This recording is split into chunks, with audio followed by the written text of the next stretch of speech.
درانی صاحب السلام علیکم. وعلیکم السلام. درانی صاحب آپ کی تو پارٹی بھی رجسٹر ہوگی نا اب؟ بالکل جی. کیا نام ہے اس کا؟ بہاولپور نیشنل عوامی پارٹی. سنا ہے آپ کے ہمشیرہ اس کی سیکرٹری جنرل ہے. کیا غلط خبر ہے؟ صحیح ہے؟ صحیح ہے, یہ صحیح خبر ہے. ماشاءاللہ آغاز آپ نے بڑا جمہوری کیا ہے ویسے پارٹی کا. بس جی انہوں نے وہاں پہ, میں تو چونکہ اسلام آباد اور ادھر ادھر کی ذمہ داریوں میں انوالوڈ ہوں. میرٹ پہ اچھا درانی صاحب یہ فرمائیے گا, اب جنوبی پنجاب سرائکی صوبہ اس کی بات ہو رہی ہے. دوست ہمارے ساتھ ملتان پر لائن پر ہے, خواجہ سعد رفیق پی ایم ایل این کے نمائندے کی حیثیت سے بیٹھے ہوئے ہیں. اب وہ سرائکی صوبے والے یا جنوبی پاکستان کو انتظامی بنیادوں پر علیحدہ یونٹ میں کنورٹ کرنے والے یہ کہتے ہیں کہ بہاولپور اس کا حصہ ہوگا. اب آپ کا اس پہ کیا سٹینس ہے؟ آپ تو بہاولپور کو کسی اور لیول پہ دیکھتے ہیں نا؟ جناب لیکن جناب طلعت اس میں ایسے ہے کہ بہاولپور کا جو کیس ہے وہ 1947 میں ایز فیڈریٹنگ یونٹ پاکستان کے ساتھ شامل ہونے والا سب سے پہلا جو اس کا انڈیپینڈنٹ یونٹ تھا وہ بہاولپور اسٹیٹ شامل ہوا.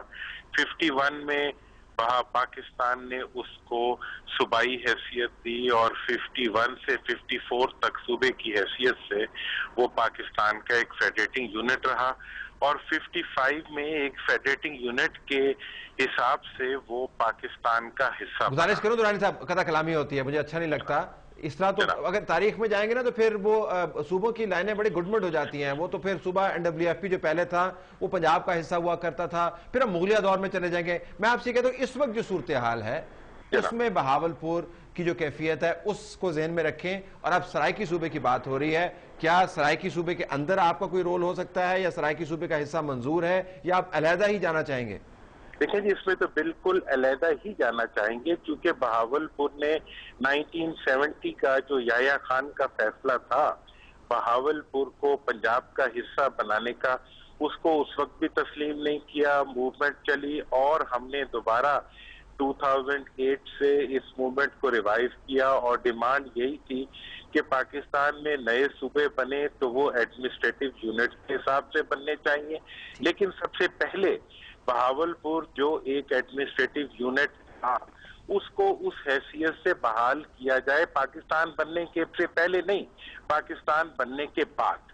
اور جو پاکستان بننے کے بعد جو ایگریمنٹس ہوئے, ابھی 16 مئی کو سینٹ کی اسٹینڈنگ کمیٹی فار سیفرون نے ان تمام معاہدوں کا جائزہ لینے کے بعد پارلیمنٹ کی ایک باڈی نے ریکمینڈ کیا کہ بہاولپور کو پری 1955 سٹیٹس کے اوپر ریسٹور کرنا بہاولپور کے آپ کو سرائکی صوبے کا یا ساؤتھ پنجاب کے صوبے کا حصہ بننا منظور نہیں ہے؟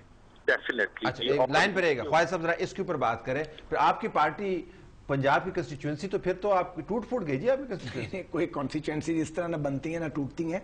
جو بات درانی صاحب کر رہے ہیں یہ ایک ایشو تو ہے بہت بڑا, اور اسی لیے ہم بار بار کہہ رہے ہیں کہ قومی اسمبلی میں اور سینٹ میں آپ اس سارے ایشو کو اکٹھا لائیے. دیکھیے آپ کو بہاولپور کی وائس بھی سننی پڑے گی, آپ کو ملتان کی اور سرائکی بولنے والوں کی آواز بھی سننی ہے, اور اسی طرح ان علاقوں میں رہنے والے لاکھوں سیٹلرز کو بھی آپ نظر انداز نہیں کر سکتے. تو جذبات سے یا سیاست چمکانے سے کام نہیں بنے گا.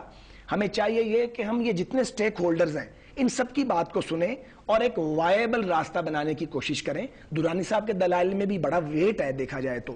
اسی طرح جو لوگ کہتے ہیں کہ ملتان یا ڈیرہ غازی خان کے لوگ جو ہیں وہ لاہور جاتے ہیں انہیں تکلیف ہوتی ہے, یہ سچی بات ہے, ایک ریئلٹی ہے, ہمیں اسے ماننا پڑے گا. کتنا اچھا ہوتا اگر آپ کی پارٹی یہ تمام معاملے پہلے اینٹیسپیٹ کر لیتے. نہیں, میں طلعت بھائی گزارش کروں نا, ہر کام کے کرنے کا ایک فطری وقت تو ہے, اور ہم ایک 10 سالہ دورے آمریت سے گزرے ہیں, ہم ایک ہی کام پہ لگے ہوئے تھے. پہ بھی آپ پیچھے رہ گئے. جب درانی صاحب اور ان کے دوست جو تھے انہوں نے کیپچر کیا ہوا تھا پاکستان کو, اور ہم اس ملک میں آمریت کے خلاف لڑ رہے تھے. اچھا ہے درانی صاحب نے جان چھڑا لی, یا جان ان کی خود ہی چھوٹ گئی مشرف سے, اور ابھی یہ بہاولپور کے حقوق کی بات کرتے ہیں میں اچھے لگتے ہیں, لیکن جب پہلے یہ بات کرتے تھے مشرف کے حق میں بالکل اچھے نہیں لگتے تھے. لیکن یہ بتائیں نا کہ آپ کے ساتھ مل کر کام کرنے کو تیار ہیں. لیکن آپ کی پارٹی جو ہے وہ کہتی ہے کہ جی پاکستان کے اندر وہ ایک متبادل ویژن دینا چاہیے, لیکن فنڈامنٹل ایشوز کے اوپر ہمیں اکثر لگتا ہے کہ you are lagging behind. Talat بھائی ہو سکتا ہے کہ آپ کی کیلکولیشن درست ہو سکتا ہے آپ کا انالیسس درست نہ ہو, یہ آپ کا فنڈامنٹل رائٹ ہے کہ آپ ڈائسیکشن کریں, کرٹیسزم کریں, لیکن ہم دیکھیے جذبات میں نہیں آ رہے ہیں. ہمارے نمائندے جو ہیں وہ منتخب ہوتے رہے ان سارے علاقوں سے, آج بھی الیکٹڈ لوگ ہیں, بہاولپور سے ہمارے MNAs MPAs ہیں, ملتان سے ہمارے MNAs MPAs ہیں, ہر جگہ سے ہمارے نمائندے. اگر سیپریشن ہوتی ہے تو یہ بات کو ذہن سے نکال دے کہ جی ہماری کانسٹیچوئنسی اپسیٹ ہو جائے گی. بھیا کس لیے اپسیٹ ہو جائے گی؟ ہم نے کوئی گناہ کیا ہے, کوئی جرم کیا ہے؟ ہمارے منہ میں زبان ہے, ہمارے پاس دلیل کی طاقت ہے, وی کین ٹاک. لیکن ہم یہ بات کہتے ہیں کہ اب دیکھیے نا, اگر آپ آنکھیں بند کر کے کہیں جی سرائے کی صوبہ بنا دیں تو یہ بظاہر تو بڑی خوشنما بات لگتی ہے. بہاولپور والوں کو جواب کون دے گا؟ ان کے درمیان ایک سیٹلمنٹ کرنی پڑے گی, ایک راستہ بنانا پڑے گا, کچھ باتیں ماننی پڑیں گی, کچھ منوانی پڑیں گی. یہی بات ہزارہ والوں سے ڈیل کرنا پڑے گا آپ کو. ملک کے باقی حصوں میں یہ باتیں چل رہی, یہ سر پارلیمنٹ کا کام ہے اور کوئی دوسرا نہیں کر سکتا. یہ فوج نے تو نہیں کرنا ہے, آپ کی پارٹی سیاستدانوں نے کرنا ہے. کلوزنگ آپ کی پارٹی کے جو کمیٹی بنائی تھی, کوئی ڈیڈ لائن ہے کب تک اس نے کام ختم کرنا؟ Within week time. Within week. ہاں, اس سے زیادہ نہیں. بہت شکریہ درانی صاحب آپ کا بھی, اور خواجہ صاحب جتنے کالرز تھے ان کا بھی شکریہ میں ادا کرتا ہوں. ناظرین, پاکستان کے اندر یہ نئی ڈیبیٹ چل نکلی ہے, معلومات ہم مزید فراہم کرتے رہیں گے, لیکن اس ڈیبیٹ کی تہہ تک جانے کی ضرورت ہے. اتنا آسان کام نہیں ہے جتنا کہ سیاسی طور پر بیان کیا جا رہا ہے. بہت مغز ماری کی ضرورت ہے اور بہت احتیاط سے چلنے کی ضرورت ہے, لیکن ڈیمانڈز اپنی جگہ پر موجود ہیں. ہماری طرف سے یہی کچھ, اجازت دیجیے, اللہ حافظ.